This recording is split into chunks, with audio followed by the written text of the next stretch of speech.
Tudo bom, pessoal? Meu nome é David, esse é o Vivendo SaaS, um canal em português para quem quer aprender sobre gestão de empresa de software como serviço. Às vezes eu faço conteúdo mais topo de funil, que seria um conteúdo para chamar pessoas novas aqui no canal Vivendo SaaS. Outras vezes, como hoje, né, eu faço conteúdo um pouco mais denso, que é para quem realmente tem uma empresa de software como serviço e quer gerir ela de uma maneira eficiente. Então, eu quero falar aqui sobre um pouco que tu deveria estar prestando atenção na tua empresa para estar gerindo a sua empresa de software como serviço de uma maneira eficiente, né? Um básico aqui sobre como gerir uma empresa de software como serviço. Espero que tu goste desse conteúdo.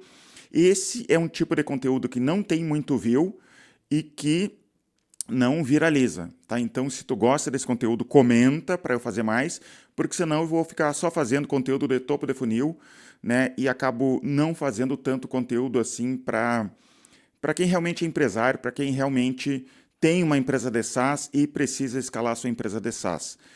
E então comenta aqui embaixo, se inscreve no canal, manda para o teu sócio esse conteúdo aqui e me ajuda a fazer esse conteúdo aqui ter um pouco mais de visualização, tá? Então, o mínimo que tu precisa saber aqui para te gerir um software como serviço, tá? Então, vamos falar. Primeira coisa, tu tem que saber que tu precisa ter um controle bem feito, né, da gestão financeira da tua empresa. E quando eu falo em gestão financeira, normalmente as pessoas se assustam, acham que vão ter que estudar um monte de coisa complexa para fazer a gestão da empresa e é mais fácil do que tu imagina. O mínimo ali, né? Dá para complicar, mas o mínimo ali não é grandes problemas para te fazer a gestão da tua empresa, né? Vamos falar também sobre alguns erros comuns, né, do SaaS que levam normalmente à falência da empresa de software como serviço, né? Por isso que tem tanta startup de software como serviço aí por aí quebrando. E não que o modelo de negócio seja ruim, mas é que as pessoas realmente não se preparam para organizar a sua empresa. Então, vamos falar aqui sobre fluxo de caixa. O que seria fluxo de caixa? Fluxo de caixa é algo que normalmente as pessoas não prestam atenção. Estão sempre preocupados só com ganhar dinheiro, com vender mais para os clientes, mas esquecem de cuidar uma coisa chamada fluxo de caixa, que pode quebrar a tua empresa, né? Mesmo ganhando dinheiro ali, mesmo estando quase tudo certinho, se tu não tem um controle de fluxo de caixa, pode ser que tu tenha um problema sério na tua empresa. E SaaS tem um problema de fluxo de caixa, o modelo de negócios de software como serviço já tem um problema de fluxo de caixa que a gente tem que prestar atenção. O que é o fluxo de caixa, né? Fluxo de caixa é tu receber o dinheiro, né? Ter dinheiro para pagar uma conta no momento que a conta chega. Digamos que tu tem o vencimento dia 10, tu tem dinheiro para pagar aquela conta no dia 10, né? Se tu não tem, mas eu vou receber todo o dinheiro, até o dobro do dinheiro no dia 20, mas tu não teve no dia 10. Daí o que acontece? Tu vai ter que tirar dinheiro do banco, pedir um empréstimo, fazer algum malabarismo para pagar aquela conta, mesmo que no dia 20 tu vá ter aquele dinheiro. Tu sabe que no início aqui da nossa empresa a gente trabalhava com hospedagem de sites, há muitos anos atrás, né? Depois a gente desistiu desse mercado. E a gente tinha problema de fluxo de caixa, né? Os clientes pagavam um determinado dia e a gente tinha conta para pagar, digamos, no dia 5, mas recebia no dia 10. E sempre tinha aquele problema. Acontecia, e lá no início, né, acontecia de ter problema até de pagar o aluguel. A gente acabava sempre tendo que pagar o aluguel por... com multa porque não tinha pago na data certa, né? Até organizar a empresa. E isso tudo por problema de fluxo de caixa, que a gente tem que organizar a empresa para isso, né? Então, cuida isso. Cuida isso, coloca as datas corretas. Aqui, por exemplo, no eGestor, a gente organiza as datas de pagamentos, a gente organiza quando a gente vai fazer contas, né? Tem que pagar em determinada data tal coisa. Então, organiza para os recebimentos também ser numa data próxima daquela ali. Tem que pagar salário até o 5º dia útil para os funcionários. Então, não gastem outras coisas antes para ter dinheiro para pagar os funcionários em determinada data. Hoje em dia, esse tipo de problema já não é algo tão preocupante como foi no passado, né? Que a gente ganhava menos, tinha que estar... Era tudo na ponta do lápis. Hoje, graças a Deus, a empresa já está bem estabelecida, então isso já não é um grande problema. Mas é algo que a gente tem que estar sempre cuidando, tem que estar sempre de olho porque sempre pode acontecer isso, né? Já aconteceu comigo no passado, uma vez, em 2013, eu fui viajar para a Itália, né? A empresa já estava andando bem, já estava ganhando um certo dinheiro. Eu fui viajar para a Itália, passear com a minha esposa e eu falei para duas funcionárias aqui, então, vocês cobrem os clientes, tá? Bloqueia os clientes em determinada data, se eles não pagar, cobre os clientes. E disse para o meu outro sócio, paga a propaganda do Google, né, para continuar a propaganda rodando. E o que aconteceu? As meninas não cobraram os clientes, não bloquearam os clientes, tá, nas datas que eu pedi, e meu sócio não controlou direito e só depositou mais dinheiro na conta do Google, né, porque entrava na conta do Google, emitia um boleto, pagava e deu. Então ele não cuidou se tinha dinheiro, se não tinha dinheiro. Eu tinha organizado para não gastar demais naquele período que eu não estava, mas ele foi lá e pagou mais do que deveria. E daí a gente teve um baita de um problema de fluxo de caixa. Cheguei da viagem, quase que eu tive que falar para os meus funcionários, olha, eu estava passeando na Itália, mas eu não tenho dinheiro para pagar o salário de vocês aqui. Ainda bem que eu tinha um pouco de dinheiro guardado, deu para organizar a empresa, mas foi tipo uns 3 meses para realmente a empresa voltar ao que estava antes, né? Essa viagem saiu mais cara do que eu esperava. Então tenha um controle de fluxo de caixa, porque isso é muito importante e as pessoas não cuidam isso, tá? Próximo ponto aqui, anotar entrada e saída de dinheiro. Anota tudo que entra, anota tudo que sai.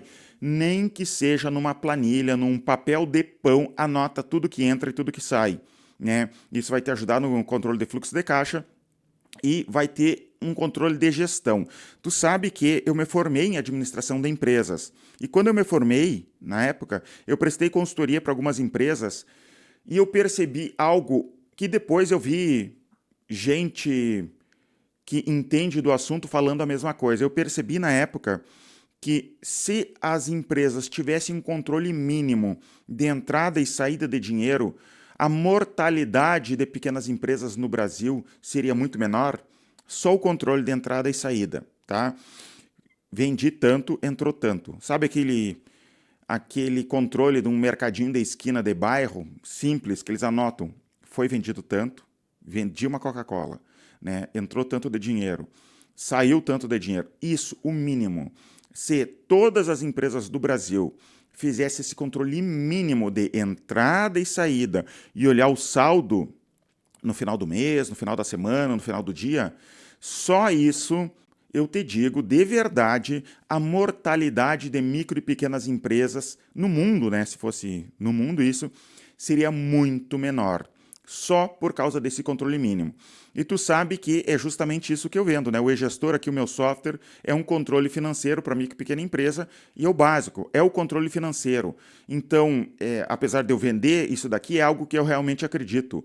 O e-gestor sempre foi planejado para ser um software um pouco melhor do que uma planilha, né? Ter alguns recursos a mais do que uma planilha, porque eu tenho certeza, é algo que eu acredito de verdade, esse controle mínimo já vai ajudar muito na tua empresa.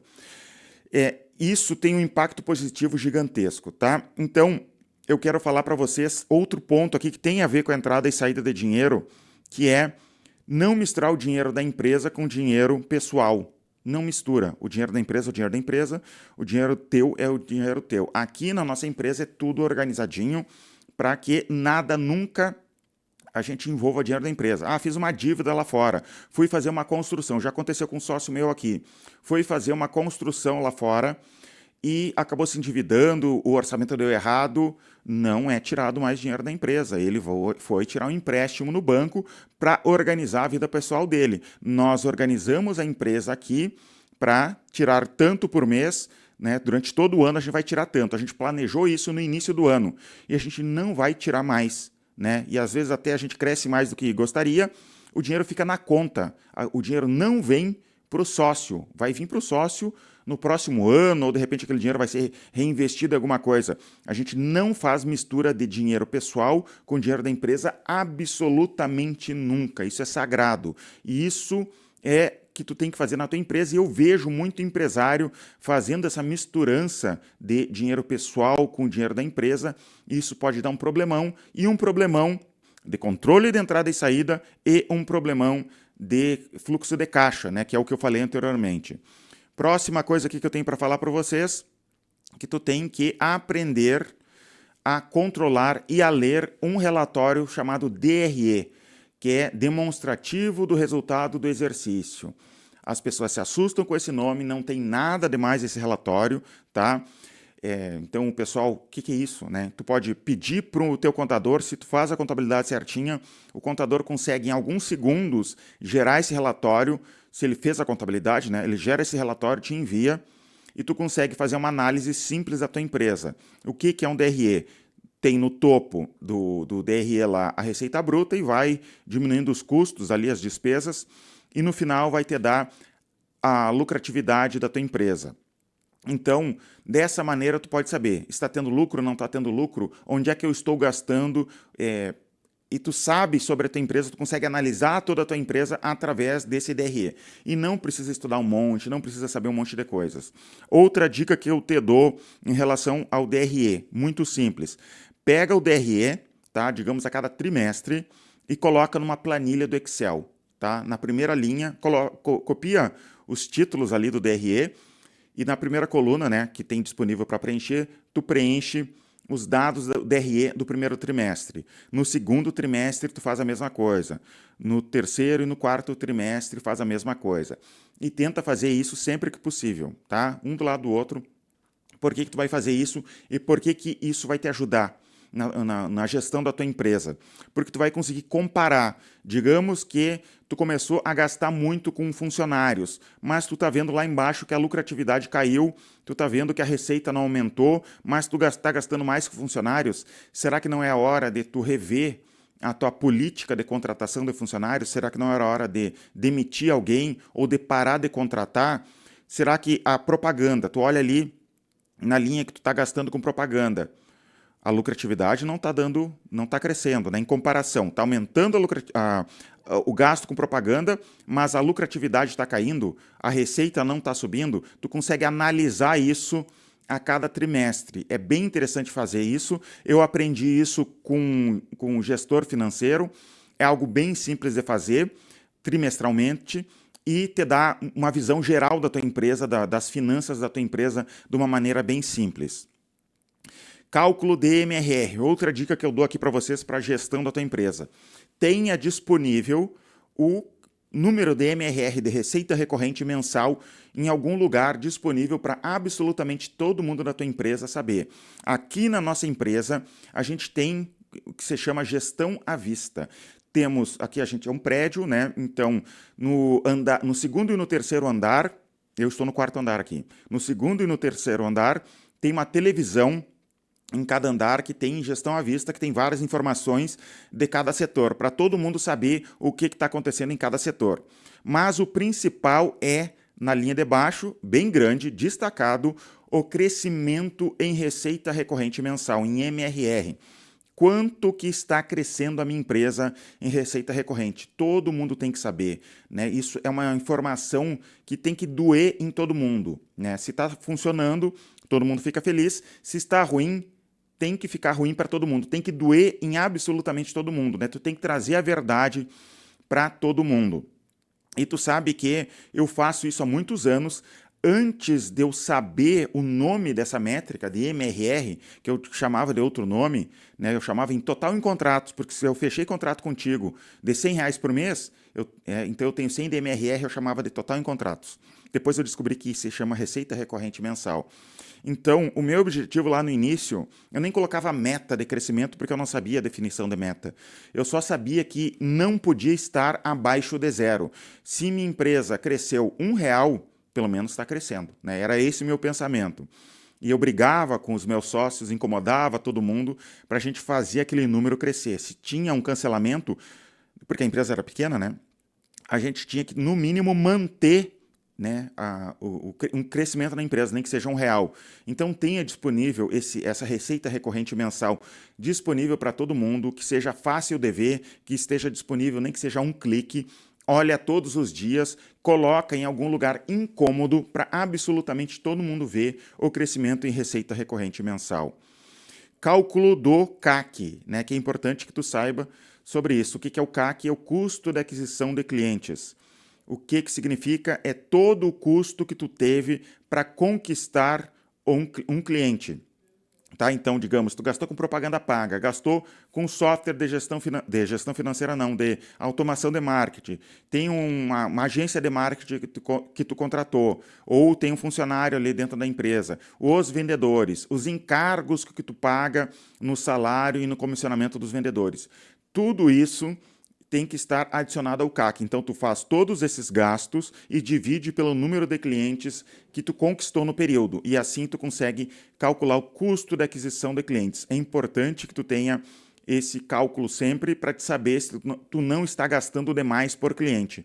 Já aconteceu comigo de eu estar desperdiçando dinheiro, porque eu gastava muito com propaganda paga, e funcionou durante muitos anos, propaganda paga, e de repente começou a se tornar cada vez mais caro. E eu estava calculando o CAC e estava cada vez mais caro, não estava valendo a pena mais colocar propaganda paga. E eu tive que dar jeito na vida de achar outros meios de captação de clientes, né? Então, estuda sobre CAC, sobre como calcular. Se tu quer saber como fazer essas métricas, tudo que eu estou falando aqui, tu quer mais a fundo, olha aqui na descrição desse vídeo a plataforma Vivendo de SaaS, entra aí vivendodesas.com.br, SaaS com 2 As, e dá uma olhada ali nas aulas, em tudo que a gente tem ali disponível para quem quer realmente escalar uma empresa de software como serviço. Cálculo de LTV. LTV se chama Lifetime Value, né? Então, tu tem que conhecer essa métrica, que é quanto que um cliente deixa durante todo o período de vida ali na tua empresa, para te saber se durante todo o período de vida a pessoa deixou 10 mil reais, tá? Mas o teu CAC está em 8 mil reais, está gastando 8 mil reais para conquistar um cliente. Será que está valendo a pena conquistar clientes? De repente não está valendo a pena, né? Então tu tem que ter saber essa proporção entre CAC e LTV para saber se está valendo a pena o investimento ou não. E claro que tem períodos, né? De repente tu está começando a empresa, o LTV pode ser menor. Ou outra coisa, tu está escalando a tua empresa com investidor, tu não está tão preocupado assim com o CAC porque tu quer muitos clientes agora e tu está disposto a gastar mais por cliente. Então, existe todo esse jogo aqui de métricas que tu tem que saber. Outra coisa que tu tem que saber aqui sobre gestão da tua empresa. Política de descontos dentro da tua empresa. Vou ler aqui para vocês, que é uma frase do pessoal do Profitwell, que é uma consultoria americana sobre SaaS, né? Agora acho que não existe mais, foi vendida essa empresa. Eles falaram assim: evite descontos excessivos. Pesquisas mostram que clientes que recebem mais de 20% de desconto têm um churn maior, tá? Então, quanto maior o desconto tu der, maior o churn tu vai ter, tá? Outra coisa, então, sobre políticas de descontos. Quer dar desconto? Se eu vou te dar alguma coisa, se eu vou te dar um desconto, tu tem que me dar algo em troca. Então, tu quer desconto? Vamos fechar anual, né? Eu te dou 2 meses de desconto, né? Se custa R$100 por mês, tu vai pagar 1.000 no ano, né? Em vez de 1.200 no ano, e tu ganha um desconto ali de 2 meses. E essa política de plano anual vai te ajudar até no fluxo de caixa. Tu vai receber antes, né? Esse dinheiro te ajuda a ter um fluxo de caixa mais saudável ali, porque tu recebeu esse dinheiro antes. Então, cuidado com a política de desconto e sempre tem algo em troca. Tu quer desconto? Me dá algo em troca. Ou assina um contrato de fidelidade, tu quer algo em troca ou assina um plano maior, algo tu vai ganhar em troca pelo desconto que tu vai dar para o cliente. E é isso que eu tinha para falar para vocês aqui, um básico sobre gestão da empresa de software como serviço, tá? É bem um rascunho, algo bem por cima assim do que eu tenho para falar sobre gestão da empresa de software como serviço. Eu não quero deixar esse vídeo aqui muito comprido. Espero que tenha gostado desse conteúdo, manda para o teu sócio. E se tu quiser uma mentoria comigo, dá uma olhada aqui na descrição, vou deixar o link para o meu WhatsApp, clica ali, se tu tem uma empresa de SaaS, quer escalar, quer conversar comigo, eu gosto de fazer essas mentorias, que eu me aproximo muito das empresas de SaaS, aprendo muito, converso com essas pessoas, então de vez em quando eu abro algumas horas de mentoria nem é para ganhar dinheiro, né? Apesar de eu cobrar, é mais para me aproximar de empresários, conhecer, fazer networking e aprender com vocês, tá? Clica em curtir aqui no vídeo. Muito obrigado, até os próximos vídeos.